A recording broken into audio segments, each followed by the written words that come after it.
Oi, o meu nome é Lise e eu quero te ajudar a gerar recursos e parcerias no terceiro setor.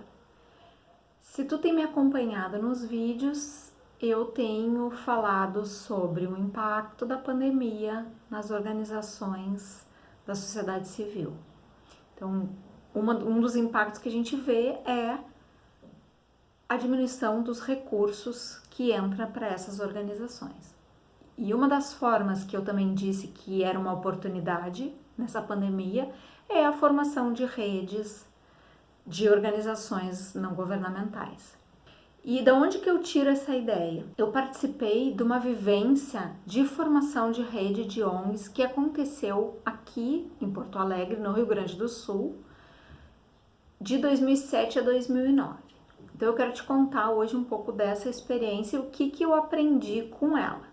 Existia um financiador que fazia editais de projetos e ficava muito preocupado com as instituições que não tinham seus projetos aprovados em função da pouca consistência dos projetos. Esse instituto empresarial, ele resolveu fazer um projeto piloto de ensinar, trabalhar com essas organizações para desenvolvê-las, para que elas fossem capazes de adequar seus projetos, formar a rede, trabalhar com a rede.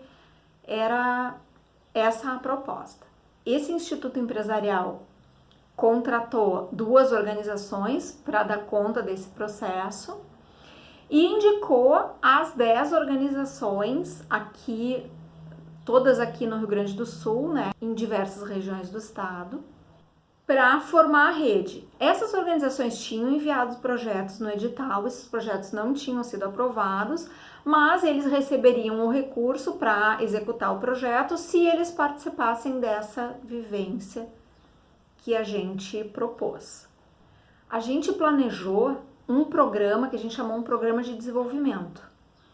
E esse programa de desenvolvimento foi executado ao longo de 2 anos. Esse programa de desenvolvimento contemplava encontros de imersão, então essas 10 organizações, através dos seus responsáveis técnicos, que foram as pessoas escolhidas para serem desenvolvidas, elas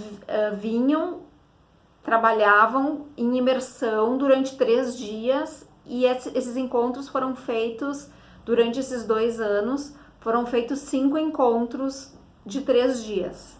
Além disso, tinha o momento dos encontros de 8 horas, que era para falar mais do andamento dos projetos e manter a relação entre as pessoas. E tinha ainda o momento em que eu ia nas instituições e acompanhava a execução dos projetos e trabalhava com esse responsável técnico a questão do desenvolvimento pessoal. Para trabalhar em rede, as pessoas também precisam ser desenvolvidas. A rede pressupõe interação. Então, uma das tarefas que eu tinha era fomentar a interação entre os participantes. O que acontece? Muitas vezes, ou às vezes, tem aqueles que não interagem, não falam nada, ficam em silêncio. Então, essas pessoas precisavam ser trabalhadas para interagir também. Então, uma primeira dinâmica que existe na rede é a interação. Precisa haver interação? Precisa. O meu papel enquanto desenvolvedor de rede, facilitador, era instigar, fomentar essa interação. Depois da interação, para gerar a rede, precisa haver confiança. Eu preciso ser capaz de contar coisas e ter certeza de que as pessoas vão me ajudar com aquilo que eu falo e não me interpretar ou me julgar. Então isso tem a ver com confiança, com aceitação, tem a ver com diálogo.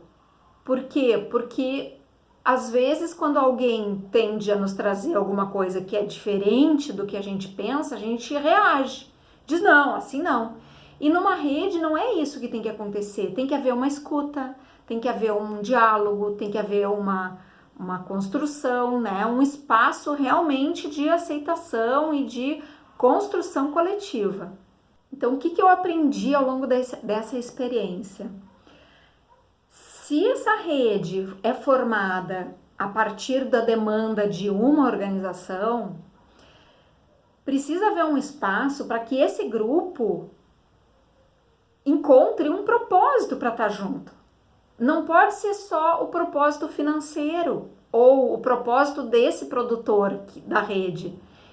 Essa rede precisa achar um motivo para estar junto. Quando a gente tem a intenção de formar uma rede, a gente já está formando a rede. Essa rede já está existindo, só pela intenção.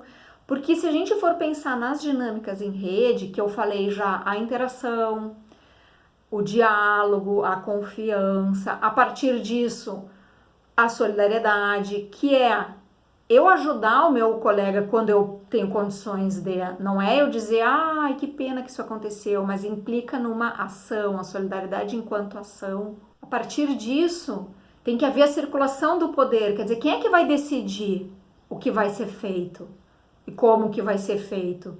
Então, tem duas dinâmicas que são novas.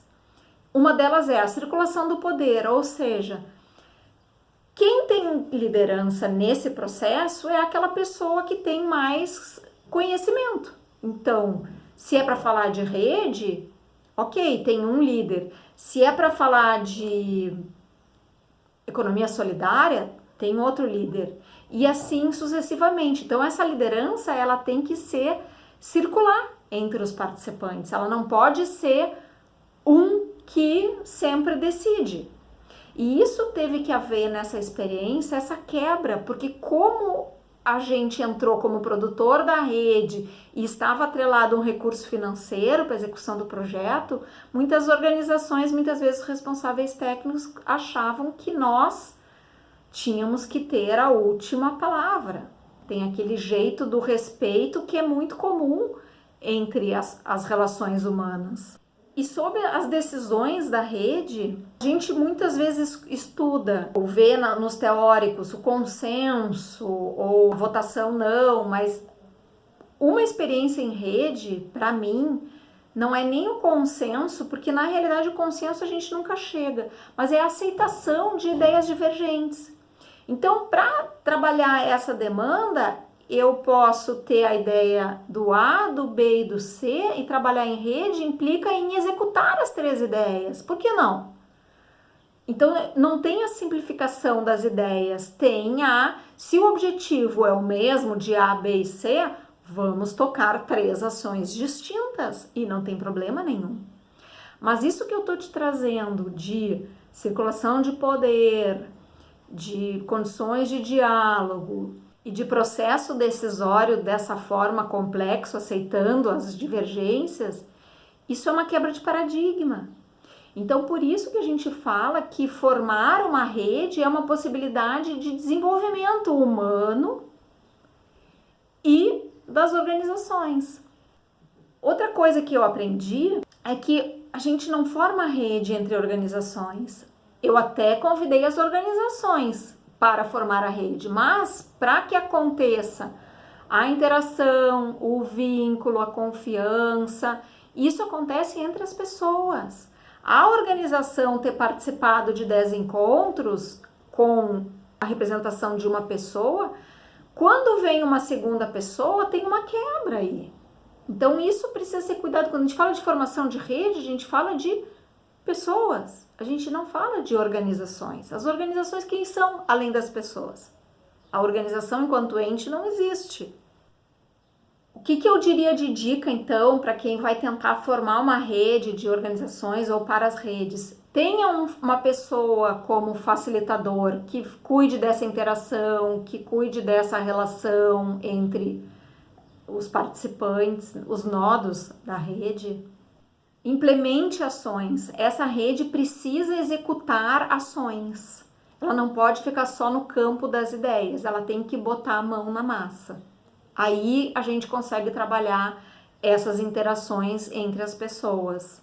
Volta e meia, convide os participantes a olhar para as interações que eles estão fazendo, para ver, para que eles possam se auto-observar e auto-avaliar o que eles podem melhorar enquanto relacionamento humano. Depois, então, desses 2 anos, o que aconteceu? Esse financiador resolveu, então, financiar 2 projetos coletivos. Então, esse grupo, ele teve que elaborar projetos que fizessem sentido para todos. Essa rede, então, ela durou de 2007 a 2011.